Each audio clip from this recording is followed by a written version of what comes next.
Next question, a teacher can address needs of specially abled learners in an inclusive classroom by. एक शिक्षक एक समावेशी कक्षा में विशेष योग्यता वर्ग वाले अधिगमकर्ताओं की आवश्यकताओं को किस प्रकार से बता सकता है या संबोधित कर सकता है। Emphasising upon practice and drill and using paper pencil test for assessment. नहीं, पेपर पेंसिल टेस्ट का बिल्कुल गलत है भाई, ऐसे कैसे बता देंगे हम। ठीक है जी, स्पेशली एबल्ड के बारे में। फॉलोइंग यूनिफॉर्म वेज, सभी के लिए एक जैसे वे अपनाएंगे, बिल्कुल गलत बात है भाई। Giving a lot of return homework, नहीं भाई बिल्कुल गलत बात है, बहुत ज्यादा होमवर्क देना किसने कहा है, नहीं होता है। Developing specific learning objective to based on an analysis of each students learning strengths and weaknesses, बिल्कुल सही जवाब है option number 4।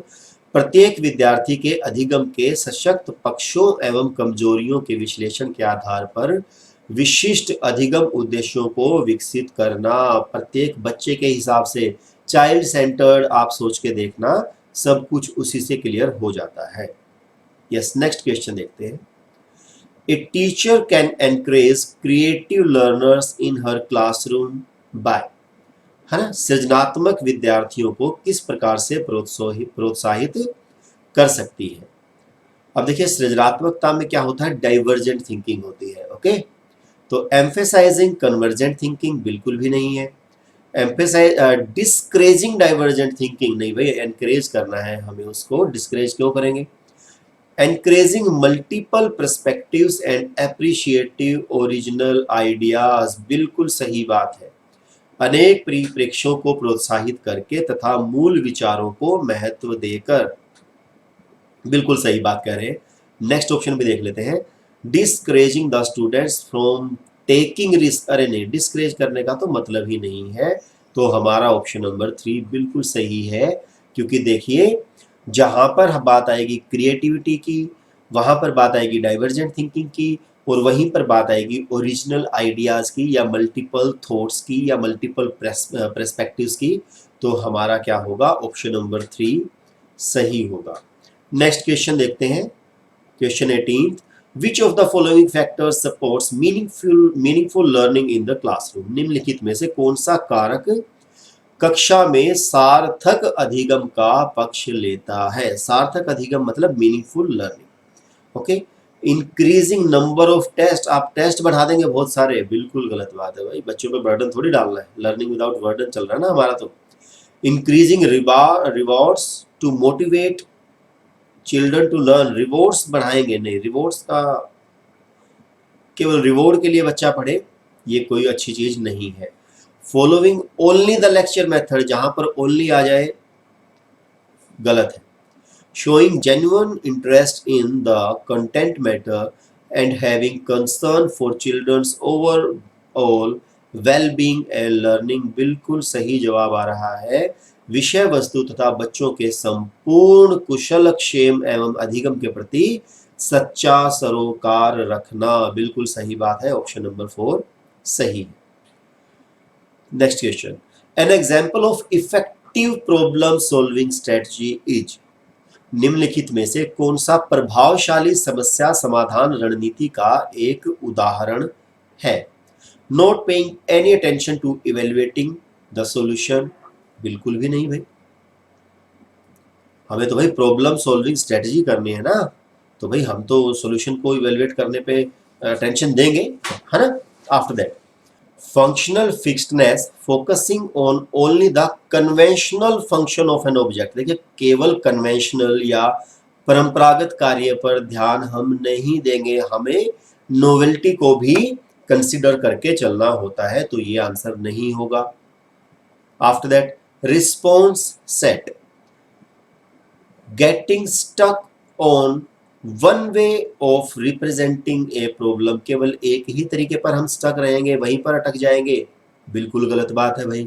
Mean and analysis, dividing the problem into number of सब गोल्स, हम एक बड़ी प्रॉब्लम को छोटे छोटे छोटे छोटे सब गोल्स में डिवाइड कर देंगे, और इसी को कहा जाता है मीन एंड एनालिसिस या साधन साध्य विश्लेषण।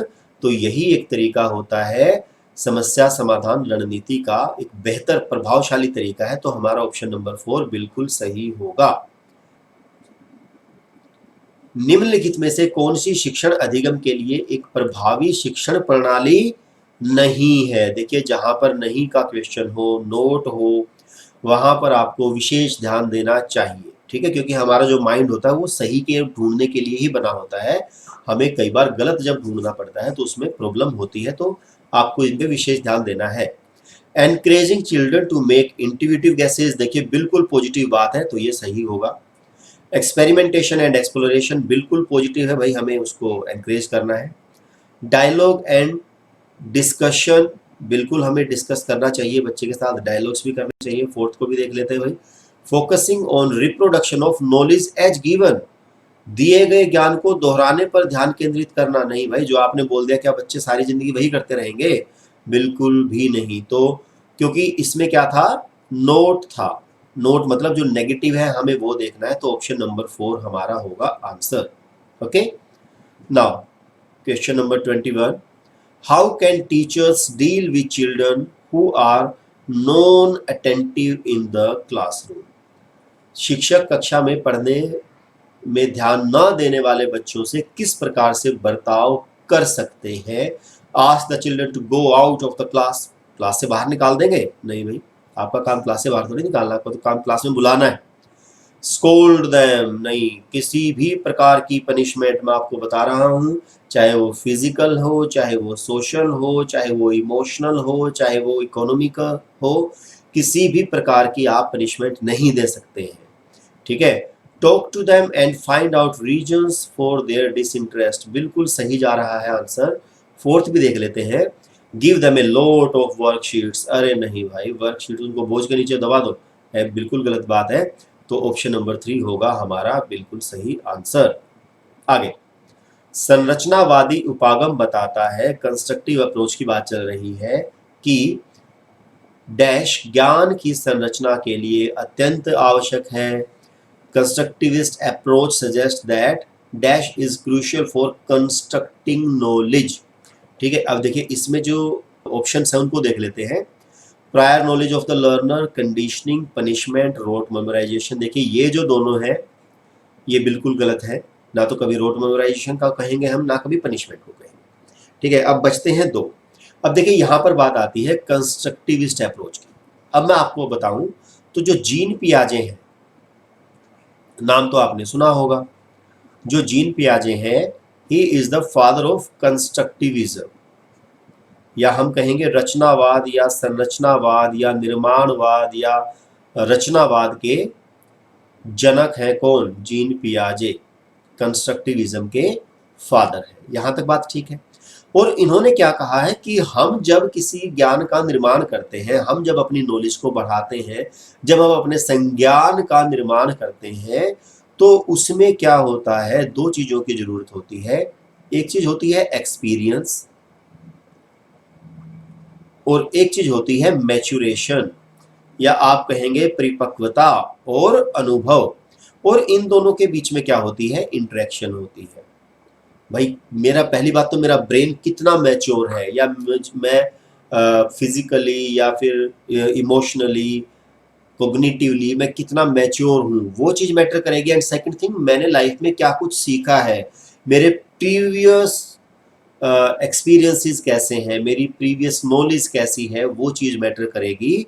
तो यहाँ पर ये जो ऑप्शन नंबर 1 है ये सही होगा, ठीक है। कंडीशनिंग की जो बात की है वो जीन पियाजे ने नहीं की है, या कंस्ट्रक्टिविस्ट अप्रोच कंडीशनिंग की बात नहीं करता है। तो हमारा आंसर क्या होगा, विद्यार्थी का पूर्व ज्ञान। पूर्व ज्ञान हमारे सीखने को प्रभावित करता है। Okay, next, children construct naive theories about various phenomena. In this background, a teacher should. बच्चे अनेक घटनाओं के बारे में सहजानुभूत सिद्धांत की संरचना करते हैं। इस पृष्ठभूमि में एक शिक्षक को क्या करना चाहिए? देखिए, जो ये शब्द है पहले तो इसको देख लेते हैं, नेव, ठीक है। ये जो नेव शब्द है, अगर आप इसकी हिंदी समझेंगे तो हम कहेंगे अनुभवहीन। ठीक है जी।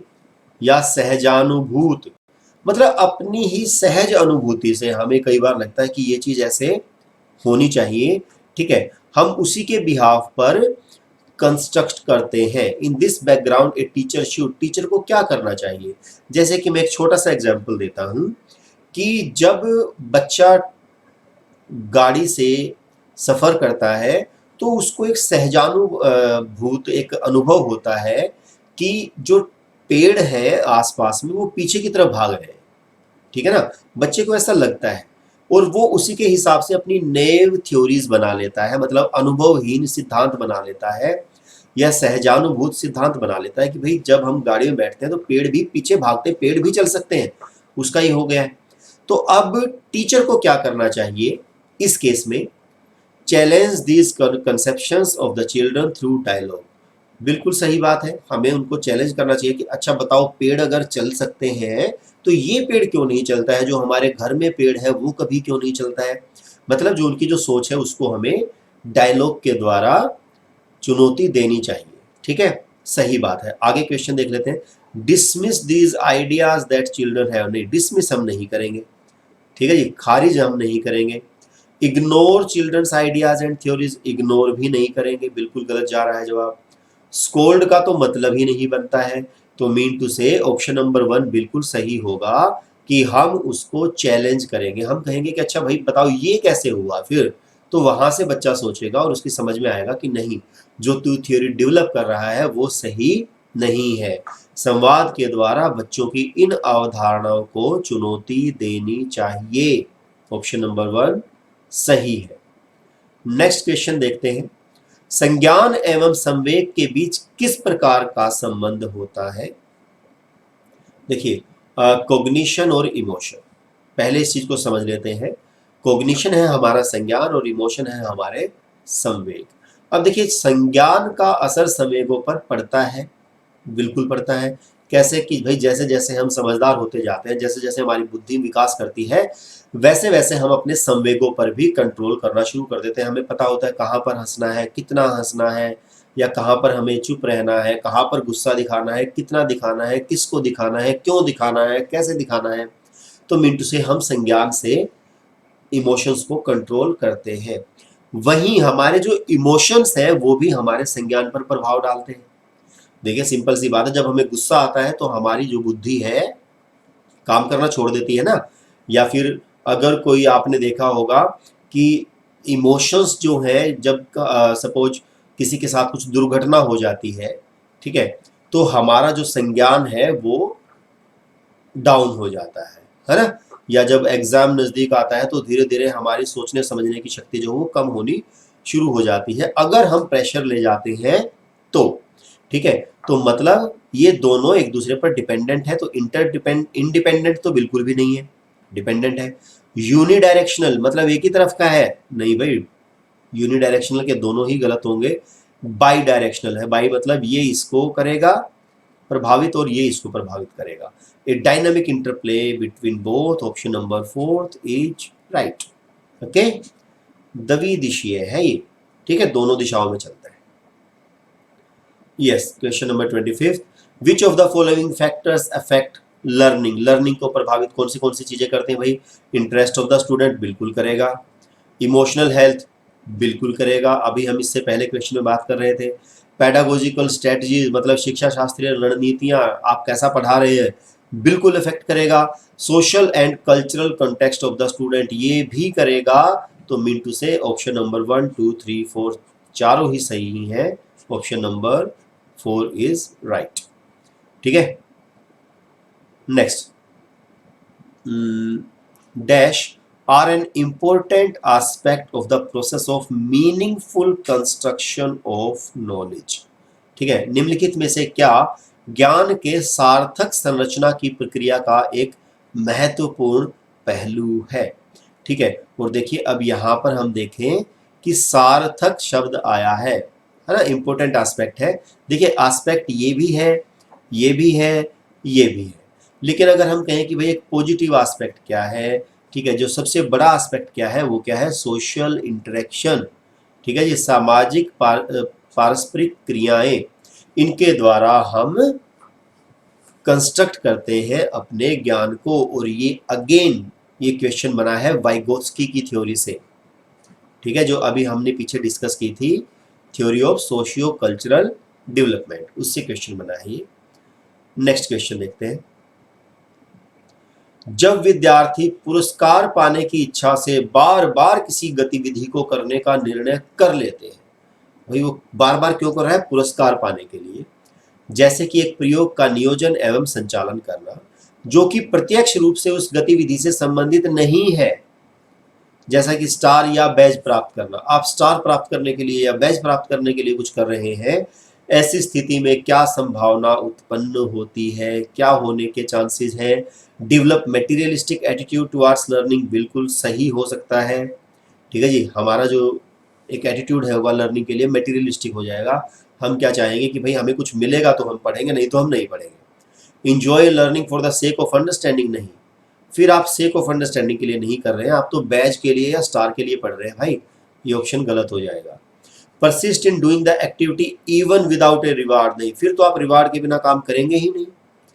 Set a mastery goals for themselves rather than work to please others, नहीं, हम ये भी गलत होगा कि हम मास्टरी गोल्स कर लेंगे, हम मास्टरी के लिए काम कर ही नहीं रहे हैं, हम तो उस बैच के लिए काम कर रहे हैं, ठीक है। तो हमारा आंसर होगा option number 1, develop materialistic attitude towards learning, अधिगम के प्रति भौतिकवादी अभिवृत्ति का विकास हो जाएगा बच्चे में, ठीक है। Next, the concept of childhood is, बाल्यावस्था की अवधारणा से क्या अभिप्राय है? Universally the same across different cultural context, भाई जो बाल्यावस्था है वो सेम होती है सभी कल्चर्स में। देखते हैं नेक्स्ट ऑप्शंस को। A social construction according to contemporary socio constructivist theorist, समकालीन सामाजिक संरचनावादी मनोवैज्ञानिकों के अनुसार यह एक सामाजिक संरचना है। चलिए जी, बिल्कुल सही जा रहा है ये जवाब, इसके कंपैरेटिवली ये ज़्यादा सही है। और देख लेते हैं। That children are born evil, अरे नहीं भाई, बोर्न इविल नहीं होते हैं भाई, दुष्ट रूप से पैदा हुए नहीं है, ठीक है। The children begin with nothing at all, नहीं, begin with nothing at all हम कभी नहीं कहेंगे कि भाई बच्चे के पास तो कुछ नहीं होता, कोरी स्लेट होता है, वो वाला सिस्टम अब खत्म हो चुका है। तो ये भी गलत है, ये भी गलत है, ये हम कहीं कहीं सही कह सकते थे, लेकिन ये जो ऑप्शन है ये बिल्कुल ज़्यादा सही है, तो हमारा ऑप्शन नंबर 2 आंसर होगा, ठीक है। वैसे भी देखिए ये पहले वाला भी सही नहीं बन रहा है, यह विभिन्न सांस्कृतिक संदर्भों में सार्वभौम रूप से समान है, सार्वभौमिक रूप से समान नहीं होता है, क्योंकि जिस संस्कृति में हम रहते हैं, जिस समाज में हम रहते हैं, उसका प्रभाव पड़ता है। अगेन वाइगोत्स्की की थ्योरी सोशियो कल्चरल डेवलपमेंट से क्वेश्चन बना है, ठीक है। नेक्स्ट क्वेश्चन देखते हैं। निम्नलिखित में से कौन सी मध्य बाल्यावस्था की विशेषता है? Which of the following characterize the period of middle childhood, ठीक है जी, मिडिल चाइल्डहुड के बारे में बात कर रहे हैं। Physical growth and development occur at a very rapid pace, चलिए जी देख लेते हैं। एबिलिटी टू थिंक, देखिए मिडिल चाइल्डहुड का आप जो टाइम पीरियड लगा के चलेंगे वो आप लगा के चलेंगे लगभग 7 से 11 वर्ष तक, जो कि जीन पियाजे की अगर हम कहें कॉन्क्रीट ऑपरेशनल स्टेज जो है उसकी हम बात कर रहे हैं। तो फिजिकल ग्रोथ और डेवलपमेंट बहुत अच्छी नहीं होती है, रैपिड पेस से नहीं होती, आपको पता है। एबिलिटी टू थिंक एब्स्ट्रैक्टली, नहीं, एब्स्ट्रैक्ट थिंकिंग कब आती है? 4th स्टेज में, मतलब आफ्टर 11, ठीक है, तो ये भी नहीं होगा। Children begin to think logically but concretely, बिल्कुल सही बात है, कंक्रीट ऑपरेशनल स्टेज है तो कंक्रीटली होगा। 4th ऑप्शन भी देख लेते हैं।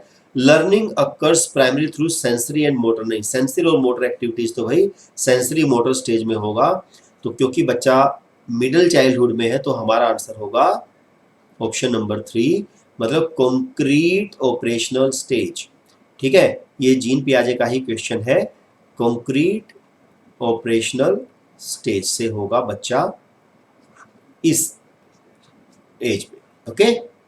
यस, नेक्स्ट देख लेते हैं, लास्ट क्वेश्चन है।